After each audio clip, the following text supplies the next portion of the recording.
a Nova Jerusalém. O anjo do Senhor mostrou a João a cidade chamada Nova Jerusalém descendo do céu. Isto é mais que evidente, a igreja não é invenção humana, pois ela nasceu no coração de Deus. Quando Jesus falou aos seus discípulos sobre o seu trabalho após a ascensão, ele disse: "Vou preparar-vos lugar", João 14, versículo 2. E o que é esse lugar e como será? O que ele está preparando é a Nova Jerusalém, que será revelada em sua beleza e esplendor tão somente após a restauração da terra e do céu.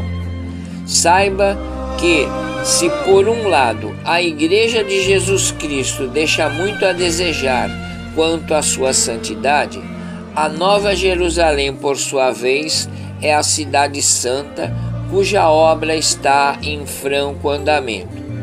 Esta cidade, igreja, noiva, tem a glória de Deus, Apocalipse 21:11.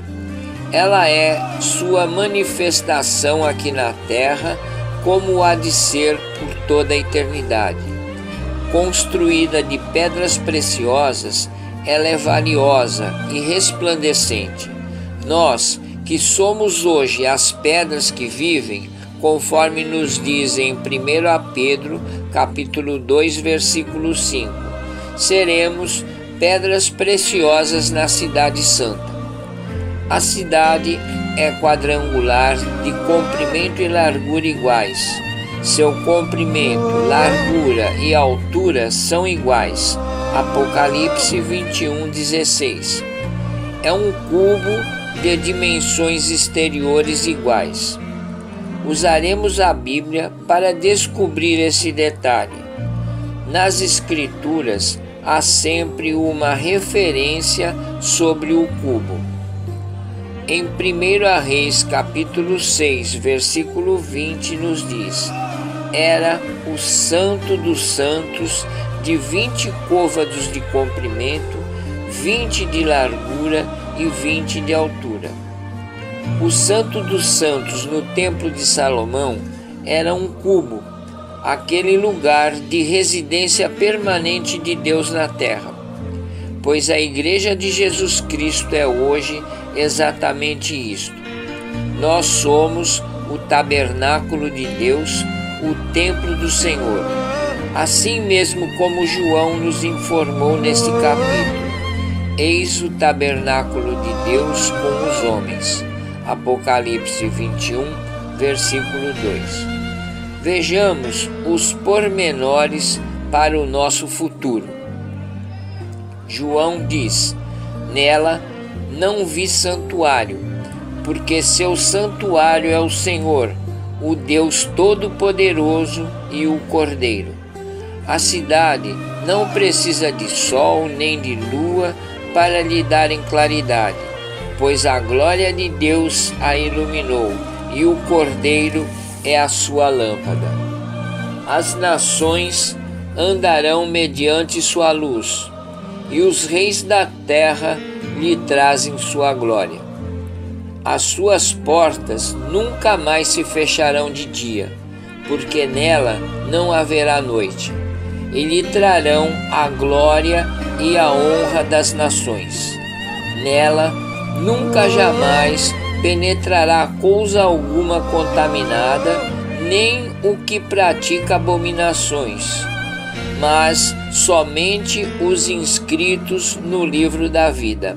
Apocalipse 21, versículos 22 a 27. A iluminação. Você se lembra da primeira parte de nossos estudos, quando aprendemos que o Apocalipse tem a ver com o tabernáculo que Deus mandou Moisés erguer no deserto? Pois recorreremos novamente a ele para interpretar um dos aspectos da Nova Jerusalém: a iluminação. No tabernáculo havia 3 qualidades de iluminação. Do lado externo, a luz do sol, e da lua também. Eram suficientes para clarear o ambiente. Logo, na primeira parte interna, no lugar santo, a luz era fornecida por um candeeiro. Mas na parte mais íntima, no Santo dos Santos, havia a glória de Deus, uma luz não criada, a manifestação da sua presença. Na Nova Jerusalém não haverá necessidade de iluminação, nem de sol, nem de lua, nem de candeeiro, pois a glória de Deus a ilumina e o Cordeiro é sua lâmpada. As muralhas. A Nova Jerusalém era cercada de muralhas e a Bíblia nos informa ser de 144 côvados. Apocalipse 21:17. A estrutura da muralha é de jaspe, também é de ouro puro, semelhante a um vidro límpido. Os fundamentos da muralha estão adornados de toda espécie de pedras preciosas. Apocalipse 21, versículo 19. A muralha da cidade tinha 12 fundamentos e estavam sobre este os 12 nomes dos 12 apóstolos do Cordeiro. Apocalipse 21, versículo 14. A Igreja de Jesus Cristo não é invenção humana. Os nossos valores são constituídos por um conjunto de ensinamentos que vem desde os tempos antigos dos patriarcas, com os quais Deus afirmou alianças, e passando depois para a nova aliança por intermédio de Jesus Cristo. O Pai Celestial falou por meio de seu Filho e seus apóstolos. Sois da família de Deus, edificados sobre o fundamento dos apóstolos e profetas, sendo Ele mesmo, Cristo Jesus, a pedra angular, no qual todo edifício bem ajustado cresce para santuário dedicado ao Senhor, no qual também vós juntamente estáis sendo edificados para a habitação de Deus no Espírito.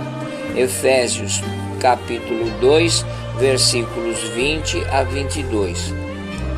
O fundamento da verdadeira cidade de Deus, a Nova Jerusalém, é a doutrina dos apóstolos do Cordeiro. Tudo mais é ilusão e engano. Um dos aspectos mais significativos desta cidade de Deus são justamente os seus pontos de entrada. As 12 portas são 12 pérolas, e cada uma dessas portas de uma só pérola. Apocalipse 21, 21.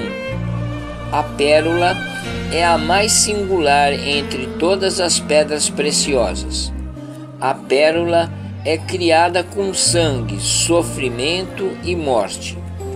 Uma ostra, a certa altura, é invadida por um material estranho.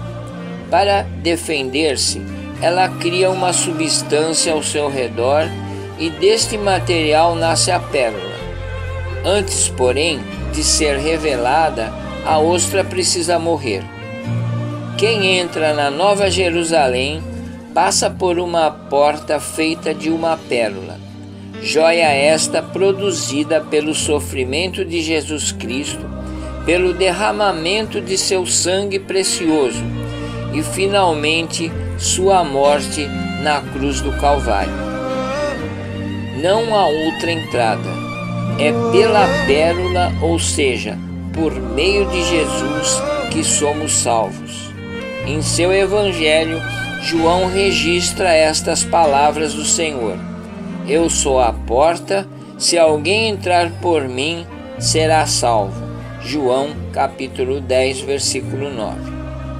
O trono de Deus. A narrativa desta visão é deslumbrante. Poderíamos ainda falar sobre as pedras preciosas com as cores do arco-íris, os nomes das 12 tribos de Israel inscritas nas portas, o resplendor de muito ouro, símbolo constante da natureza de Deus. Mas convém mencionar apenas mais um aspecto desta cidade santa, a Nova Jerusalém. Vi o novo céu e nova terra, pois o primeiro céu e a primeira terra passaram, e o mar já não existe. Vi também a cidade santa, a Nova Jerusalém, que descia do céu, da parte de Deus, ataviada como noiva adornada para seu esposo. Então ouvi grande voz vinda do trono, dizendo: Eis o tabernáculo de Deus com os homens. Deus habita com eles. Eles são povos de Deus, e Deus mesmo estará com eles. Ele lhes enxugará dos olhos toda lágrima, e a morte já não existirá. Já não haverá luto, nem pranto, nem dor, porque as primeiras coisas passaram. E aquele que está sentado no trono disse: Eis que faço novas todas as coisas. E acrescentou: Escreve, porque estas palavras são fiéis e verdadeiras. Apocalipse 21, versículos 1 a 5. Esta é a figura final da visão que deveremos gravar, pois ela representa a síntese da mensagem do Apocalipse. Assim como o trono está no centro da Nova Jerusalém, o Senhor Jesus Cristo está no meio do seu povo, entronizado, reinando e governando. Reina no coração do seu povo, e Ele está em nosso meio, e conosco reinará para todo sempre. Chegamos ao fim da mensagem, e o Senhor nos diz: Eis que venho sem demora. Apocalipse 22, versículo 7. Cada geração tem vivido na expectativa desta segunda vinda de Jesus. As 7 igrejas receberam o recado: ainda mais um pouco. As almas debaixo do altar perguntaram: até quando? E o Senhor responde: ainda mais um pouco. Os mártires continuam pagando pela fé o preço mais pesado. Satanás continua perseguindo a igreja, e Deus nos diz: ainda mais um pouco. Amém? Eu sou Carlos Calmar, e apesar das perseguições e do coração sofrido do povo, sai um grito que um dia será atendido: Maranata, vem! Vem, Senhor Jesus, e reinaremos com Ele pelos séculos dos séculos. E que a graça do Senhor Jesus seja com todos, assim seja.